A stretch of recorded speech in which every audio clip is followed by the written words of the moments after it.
A man reaches out, opens the giant's helmet, and shoves a beehive holding 3,000 killer bees inside. He quickly snaps the helmet shut and hides behind a rock. The giant jolts awake from his slumber. He lets out a heart-wrenching scream of agony. He frantically beats his own head, then slams his entire body hard against the ground. Just as they think the plan has worked, the next second, the giant struggles to tear off his helmet. Just when they fear failure, a single wasp flies straight at the giant's ugly face, stinging him and sending him tumbling off the cliff. A few nights ago, during a rainy evening, an unremarkable little bean falls into the soil. As the rain continuously soaks and erodes it, it begins to sprout, grow, and send out new shoots. The entire house starts shaking and trembling violently. Before the two people inside can react, a massive vine bursts up from underground. The princess tries to escape, but a falling table pins her down. Jack moves to pull her out, when another vine suddenly shoots up from under his feet, flinging him straight out of the house. The next second, the whole thatched cottage is wrapped up by the vine and lifted into the sky. In the nick of time, Jack grabs an axe and jumps onto the vine. He climbs up and immediately starts swinging the axe. After a few chops, the vine is finally severed. Seeing this, the princess quickly opens the wooden door, nearly pushing Jack off the edge. The next moment, the wooden plank beneath Jack's feet suddenly breaks. Jack plummets straight down from the sky. Fortunately, the vine cushions his fall midway, and he lands safely but unconscious. When Jack wakes up, the king has already arrived with his men. After hearing the whole story, the king is both stunned and helpless. He has no choice but to assemble a team to climb up the vine. They travel through thick clouds and encounter a thunderstorm along the way. A lightning bolt strikes one soldier, nearly causing several others to slip off. To save himself, someone cuts the rope of a teammate, watching helplessly as his comrade falls into the abyss. By dawn, they finally reach the top. Jack is stunned by what he sees. Above the clouds, there is a vast field, as if they have entered another world. Almont notices fresh footprints on the ground and marks carved into a tree left by the princess. This proves she is still alive. The group decides to split into two teams to search. Jack and his group pass by a pond and see a few fat sheep wandering around. They think about catching one to eat, but suddenly step into a trap. The next second, Jack is hoisted into the air in a net. Crows flee from the distance, and the sheep scatter in all directions. Almont quickly cuts the net, and Jack and the soldiers escape. The next moment, a pair of legs thicker than tree trunks steps out from the forest. The sheep, terrified, run into the water, only to be caught and eaten by the giant. Jack hides underwater, not daring to make a sound, but Almont isn't so lucky. The giant catches the scent of humans, grabs Almont from behind a tree, and carries him off along with another soldier. Jack quietly follows the giant and arrives at their lair. The place is filled with waterfalls and hills, but it's home to man-eating monsters. The princess is locked in an iron cage, being interrogated by a two-headed giant. It asks her how many people have come. The princess says nothing. The next second, she is taken into a room filled with waiting giants. The two captured men are also brought in. Jack hides in the shadows, watching everything. If he doesn't think of something, the princess will become the monster's dinner tonight. The two-headed giant realizes there might be more humans than just these. It grabs a nearby soldier and demands to know how many have come. Despite the soldier's resistance, the two-headed giant devours him and threatens Almont that if he doesn't talk, the princess will be eaten too. Just then, another giant steps forward. Questioning the two-headed giant, the princess should be mine to eat, but it gets beaten up by the two-headed giant. As the two-headed giant is about to make a move, a voice suddenly sounds from the side. It's the human traitor, Roderick. The other giants kneel before him. Roderick walks up to the two-headed giant and orders it to kneel. Seeing the crown, the two-headed giant has no choice but to obey. He steps on the giant's face and walks to the throne, becoming the new king of the giant kingdom. Then Roderick announces something. At dusk, he will lead the giants to attack the humans, because he wants to rule the world. The giants are thrilled at the thought of eating delicious humans. Afterward, Almont is laid out on a flatbread. The giant slaps a handful of flour on him, then rolls him up like a meat roll and sets it aside. Just as the giant goes to find some side dishes, Jack has already sneaked up to the princess. He tries to break open the cage with his body, but he's clearly too weak. So the princess tells him to go save Almont first. Jack immediately rushes over, pulls out a dagger, and cuts through the flatbread. Just then, the giant walks toward them. Seeing this, Jack hands the dagger to Almont and quickly hides nearby. Luckily, the giant doesn't notice anything. He picks up a few skewers and starts threading food. The giant stabs mercilessly at Almont, but luckily, he misses. Almont faints from sheer terror. Then the giant picks them up and shoves them into the oven. By now, Jack is already on the iron rack above. The giant turns his attention to the princess,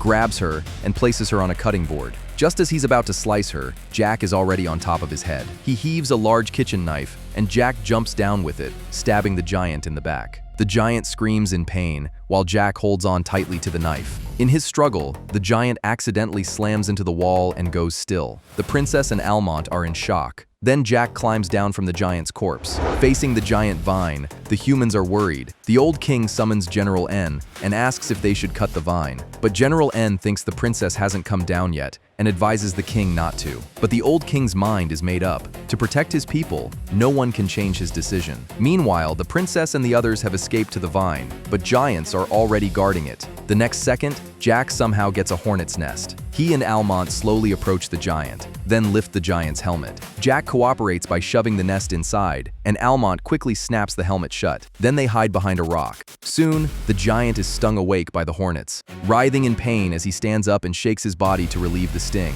The giant tries to flee but trips over a puddle and slams hard into a rock. He struggles back to his feet, and just as he's about to fall off the cliff, he manages to take off his helmet. Just as the three think the plan has failed, a single hornet flies straight at the giant's face. The giant stumbles in panic and falls off the cliff. The three decide to leave quickly, but then Almont stops. He tells Jack to take the princess back because he wants to duel Roderick and take back the crown. Jack sees his resolve and hands him the dagger. Meanwhile, the fallen giant crashes to the ground. Hearing the noise, the old king steps out of his tent. Seeing the fallen giant, the king orders General N to lead the soldiers in cutting the vine, not knowing his daughter is on her way back. The two people above see the lights below and think the old king is welcoming them. But in fact, the soldiers are all hacking away at the giant vine. The next morning, Roderick gathers all the giants, and the army arrives at the vine, ready to attack the humans. Just then, the two-headed giant seems to catch a human scent, forcing Almont to quickly hide. Roderick walks alone to the cliff's edge, looking down at the tiny humans below. He thinks it's time to descend.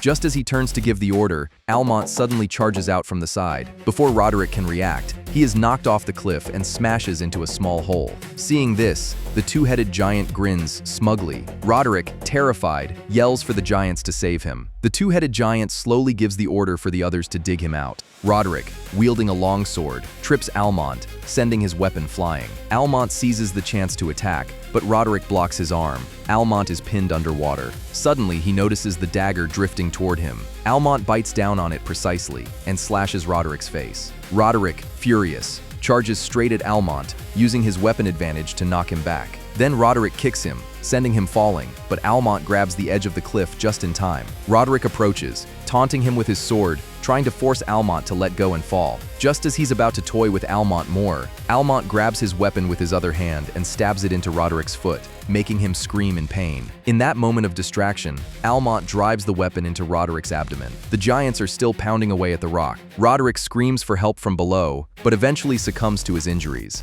Now Almont tries to grab the crown, but the hole above is broken open, and the two-headed giant snatches it first. He pulls out the crown and puts it on his own hand, declaring himself the new king. The crown slowly regains its power in his hand, and the other giants kneel in submission. The soldiers drive huge iron spikes into the vine, then have several horses pull hard to yank it out. Soon, the giant vine is uprooted. Jack and the princess start swaying on the vine. The vine falls at a visible speed. On the giant island, Almont sees their only way back being destroyed. He leaps onto the vine. The two-headed giant, enraged that the path is gone, lets out a furious roar. Soon, most of the vine crashes to the ground. Jack and the princess time their jump, grabbing a vine strand and swinging out. They land on a haystack, cushioning their fall. The vine crashes straight into the royal palace. Almont seizes the chance to jump into the moat. The vine smashes through a wall, sending a massive wave crashing. Seeing the path to the human world is gone, the two-headed giant slumps in defeat and turns to leave, but spots a small bag on the ground. He picks it up and pours out 4 magic beans. The next second, he blows the beans into the water. As they touch the water,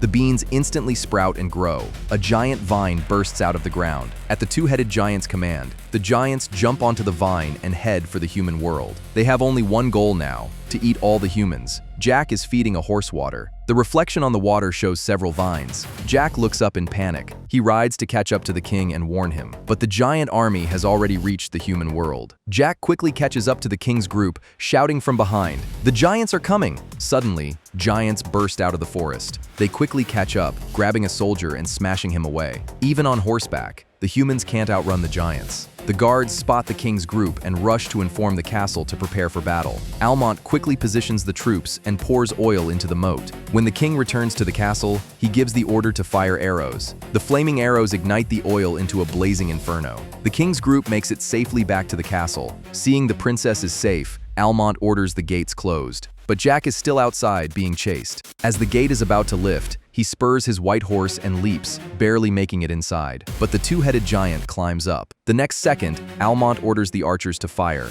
and the two-headed giant is knocked into the fire. Before anyone can react, two giant iron hooks swing toward the gate, latching onto it. With the giants pulling with all their might, the human soldiers eventually give way. The next second, a flaming tree flies in, knocking down a whole line of soldiers. Under the assault of the trees, most of the soldiers are dead or wounded. Then the princess leads Jack to the true royal chamber. Something seems to be emerging from underground. As rocks fly up, two hands reach out from below. It's the two-headed giant. Meanwhile, outside the castle, the giants keep attacking. They keep hurling trees inside. Just as they think victory is near, the crossbows fire and hit most of the giants. The round-faced giant isn't happy. He pulls a stone from his pocket and loads it into a slingshot. The stone hits the crossbow and sends soldiers flying. Then the giant swings a hammer, hitting the crossbow again and knocking more soldiers away. The two-headed giant seems to catch the scent of the princess's royal blood. The next second, he spots them from above. Jack sees this and leads the princess to run. They race up the stairs, not daring to stop. A hand suddenly reaches out and grabs the princess. Jack grabs a nearby axe and charges without hesitation,